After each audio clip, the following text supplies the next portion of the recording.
गीता ज्ञान में आज हम सीखेंगे, जो व्यक्ति भोगों को प्राप्त करने में लगा रहता है उसे कभी शांति नहीं मिलती।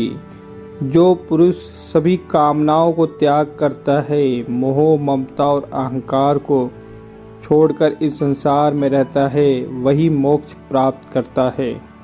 आइए इसको हम एक कहानी के द्वारा समझते हैं। भोला नाम का व्यक्ति अपनी ज़िंदगी से बहुत ही निराश और परेशान था। एक दिन भोला का मित्र भोला के घर आया। बातों बातों में मित्र ने बताया कि उसके पास एक चमत्कारी अंगूठी है जो उसकी 3 इच्छाएं पूरी कर देती है, किंतु अंत में इच्छा पूरी होने पर दुखी होता है। इसलिए वह इस अंगूठी को समुद्र में फेंकने जा रहा है। भोला और उसकी पत्नी ने कहा कि वह अंगूठी समुद्र में ना फेंके बल्कि उन्हें दे दे। मित्र ने भोला को चेतावनी देते हुए कहा, तुम्हें पता है ना, ये अंगूठी 3 इच्छाओं को पूरा करने के साथ साथ 3 प्रकार के नुकसान भी करती है। परंतु भोला और उसकी पत्नी की जिद के आगे उसका मित्र हार गया और उसने बोला अंगूठी भोला को दे दी। भोला ने अपनी पत्नी से सलाह करके चमत्कारी अंगूठी से 100 सोने के सिक्के मांगे। तभी राजा का सैनिक उनके घर आया और उसने भोला से कहा कि राजा ने उनके लिए 100 सोने के सिक्के भेजे हैं।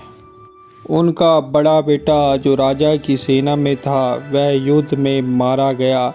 ये 100 सिक्के उसकी वीरता का इनाम है। पत्नी बोली, आपका मित्र सच कहता था, यह अंगूठी ठीक नहीं है। भोले ने कहा, कोई बात नहीं, अब हम अंगूठी से अपनी दूसरी इच्छा मांगेंगे। दोनों ने फिर विचार किया और अंगूठी से प्रार्थना की उनका बेटा घर वापस आ जाए। कुछ देर बाद उनका बेटा घर वापस आ गया। बेटे ने बताया कि युद्ध में उसका शरीर जल गया है, उसकी आत्मा वापस आई है। दोनों पति पत्नी फिर अपने सिर पकड़कर रोने लगे। तभी भोले ने कहा, अब हम अंगूठी से अपनी तीसरी और आखिरी इच्छा मांगते हैं। उन्होंने अंगूठी से प्रार्थना की कि उसके पुत्र की आत्मा उसके लोग वापस चली जाए।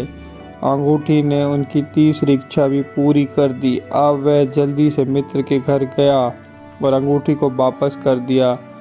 कहने का भाव है, हमारे जीवन में भी हमारे दुख का मुख्य कारण हमारी अनगिनत इच्छाएं हैं। जब हमारी इच्छाएं पूरी नहीं होती तो हमारे अंदर क्रोध, घृणा जैसे विकार उत्पन्न होते हैं, और यदि हमारी इच्छा पूरी हो जाए तो वह कई अनगिनत इच्छाओं को जन्म देती है और हम में घमंड, लालच, ईर्ष्या जैसे विकार आते हैं। जिस प्रकार इस कहानी में एक इच्छा पूरी करने पर एक बहुत बड़ा नुकसान होता है, उसी प्रकार मनुष्य की इच्छा ही उसके जन्म मरण के चक्कर में डालती है। आइए इसको हम गीता ज्ञान में और अच्छे से समझें। जैसे सागर में कई नदियों का पानी समा जाता है, पर सागर कभी भी अपनी सीमा से बाहर नहीं आता। इसी प्रकार स्थिर बुद्धि वाला कभी भी विषय वासना में विचलित नहीं होता है। वासनाएं ऐसे स्थिर बुद्धि वाले व्यक्ति के भीतर प्रवेश कर शांत हो जाती है। अर्थात स्थिर बुद्धि वाला कभी भी वासनाओं के अधीन होकर अपनी मर्यादा नहीं छोड़ता है। इसके विपरीत भोगों के पीछे भागने वाला सदा अशांत रहता है।